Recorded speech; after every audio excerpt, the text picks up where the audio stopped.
And so Lenny Henry joins us now to tell us more and to hopefully share some of his favourite comedy moments from across the decades. Great idea for a show. Yeah, it's great. It's work for us, but actually, when you watch it, it becomes entertainment just by dint of having Paul Whitehouse sitting next to you, pretending to be a Geordie, speaking with a Jamaican accent. It's Bierkan, apparently. Yeah. And it was just fantastic. And some of these people are my friends, and people are new friends now because we have this ability to chat for a whole day. And I love the experience, talking about work, talking about the craft behind the work, and then basically watching lots of clips and wetting our pants. So it was a so really with your good old experience. friends, like Paul, what did you find out new? Did anything surprise you about Paul? Paul's because I very much doubt you probably get the opportunity to sit down and properly chat that often. Well, often comedians wear a mask on stage, don't they? You certainly have a professional mask. Well, we all do, but you wear a professional mask of, I'm on stage now doing my thing, and then you're who you are behind the scenes, doing the big shop, forgetting where your socks are, things like that. But generally, Paul is a brilliant and sensitive and thoughtful person who really constructs and works on his craft. Yeah. He's a brilliant impressionist. To sit and watch him do a Geordie, play a kind of surgeon, play, you know... Watching him in Ted and Ralph is a masterclass in acting. Oh, it's lovely. Yeah. Such a good actor, isn't he? He's a very good actor. And Lexi's just this garrulous, extraordinary, big person, a machine gun with jokes the first time I ever saw him. I literally sat there and went, I hope when he's finished he doesn't come this way. I hope he goes off that way, because he's a bit scary. And Sally, very thoughtful, and Ramesh, just full of self-doubt, but secretly very, very clever and very smart. Oh, so good. I think that, on watching it, I think that's one of the most interesting things, is where you even take other shows that neither of you have been in, like, I don't know, something like Only Fools and Horses or whatever it is, and you sit and you watch it, and you kind of take it apart and you go, this is why this works, because of this silence, or because the one that you mentioned, Ted and Ralph. Yes, where it's like, it's almost a little bit heartbreaking. Love story. But that's why the best comedy does do that. The best comedy gets you by the heart, and it makes you laugh, but also it can do this too. Yeah. So, you know, last episodes of things are really interesting, aren't they? Last episode of Friends, last episode of Fools and Horses. They make you kind of almost want to cry, really. Yeah. But that's the best comedy. The best comedy is the most moving comedy, the comedy that gets you here. Yeah. And we all seem to agree on that. Yeah. No matter how stupid it is. Our stand-up seems to be, like, traditionally, great stand-ups are great entertainers. So our generation would grow up watching Larry Grayson, Bob Monkhouse, those kind of guys. But then when I remember watching sort of VHSs for the first time, I remember watching Steve Martin, Eddie Murphy or so. And for you, it's Richard Pryor, wasn't it? Richard Pryor, although when I was doing the research with Chelsea, hi Chelsea, she listened back to the tape and she thought for quite a long time that I'd said Richard Bryars. So, a wonderful comic actor. Richard Bryars, a badass comedian, grew up in a brothel.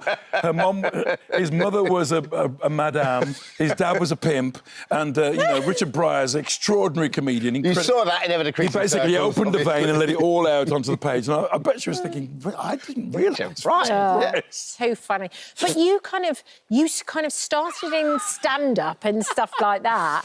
Yeah, I started off as an impressionist. Yes. I was a mimic, because every kid at school could do "Thank you very much." I had a bit of trouble. Everybody at my school could do Tommy Cooper and Michael Crawford and people like that. But I was the one who said, I want to do that in front of a bigger group of people. Yeah. So I was the one who got up at an assembly and went, "One through a party in the county jail," and all of that, because I wanted to do it in a bigger way. Yes. My mates were Greg Mack and Tom. Greg passed away a few weeks ago, but they all said, this goes beyond this. You can do more than this. And I think we all have that person who goes, you know what, you're really good at this. You should try. Whether it's a teacher, whether it's your best mate. Yeah. And we were always in a car going, laughing at things and making jokes and listening to tapes of Tommy Cooper and Steve Martin and Tom O'Connor. Do you remember Tom O'Connor? Yeah. And just going, that's funny. I'm not sure that's as funny as that. Jasper Carrotty, Knots. Yes. We listened to. Yeah. The Goon Show. Yeah. We listened to that on cassettes. So where did that was the first break Tiswas for you? Like, where did that first break come from? No, I was on a talent show for the millennials, and it was called New Faces. And you didn't get a new face, but you did get to go on at the London Palladium. And this is me being frank, making a joke about being black. Look how young on. you are! You're so Look at that bow tie. You could land Concorde on that bow tie. And that's me doing Cliff for some reason. I don't know why. But it was basically my life. My whole life was watching lots of tapes of people, listening to them for hours and hours, because Mikey Arwood had said it on the radio. I listened to tapes of people for hours and hours and trying to be Dennis Healy, what a silly billy I am, or whatever, and just doing all these impressions all day, every day. And what was great for a long time was I was the only black kid doing that. Yeah. So I was a 16-year-old black kid on the television, and people just hadn't seen it. You might have seen Sammy Davis Jr. doing impressions, but you didn't see somebody from Dudley doing it. And it was a unique thing, and it basically shaped my career for years and years and years. So talking to my peers about this was fantastic, because you learn about Lexi, not coming from that. Lexi came from a very written place and then decided to be an improviser. Sally Phillips is an actor who went and studied clowning. Ramesh was a teacher. You know, Paul was a builder and a decorator. So everybody comes from somewhere, and it's just making your mates laugh in that space and going onwards from that. Yeah. So it's wonderful, and this show, I hope, will be entertaining, but also help people to think about the craft behind it. Yeah, and also when you watch it, you kind of go back in time as well, and how different things were then, and what was acceptable and what's not acceptable now. But you've got to remember, Kat Deely, that back in the day, there was only 3 channels.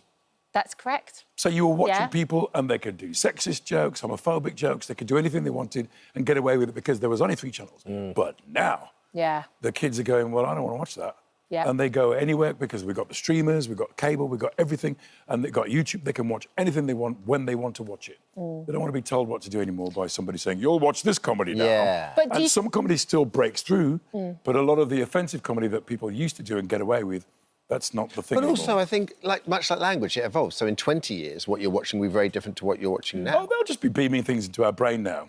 we'll be wearing YouTube glasses or something and go click, and we're watching Basil Fawlty. But I mean, the content. It's really, what's acceptable now might not be acceptable in 20 years' time. Like, everything evolves. But it might come back. You never know. Yeah. I mean, if you contextualise something and go, oh, this is a character who is a sexist, and therefore we'll be laughing at him from a position of superiority. Yeah. You can get away with that, Yes. kinda.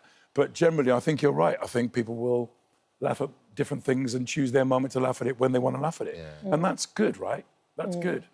I'm glad times have changed. Yeah. Is there anything you would change?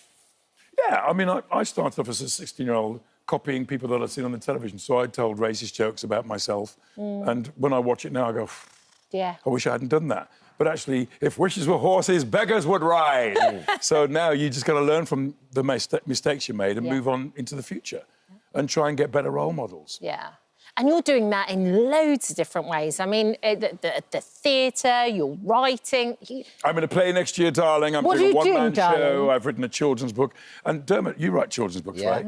My new one's called Tyrone's Cool Crown, and it's about a kid who's 8 years old, who looks like me when I was 8, with a massive afro. So big, you can't get on the bus. That's how big his afro is. And it's about not being scared to go to the barbers, because the barbers is a serious place, and he might cut your ears off if he is distracted at any moment. So Tyrone's Cool Crown is about that. And hopefully little kids will read it and go, oh, I'm going to go to the barbers. It looks like fun. Yeah. So that's what it's about. Well, the world doesn't stop. It keeps going, and you've got to keep going with it, right? Absolutely. And doing things you love as well. Do things you love. Which you can tell that this show is you. It's very doing enjoyable. Things you love. It's Legends of Comedy with Lenny Henry, and it airs on Saturday, 8:15 on Channel 4. Thank you so much for visiting our This Morning YouTube channel. We upload new content every single day, so go ahead and hit that subscribe button, and we'll see you in the morning.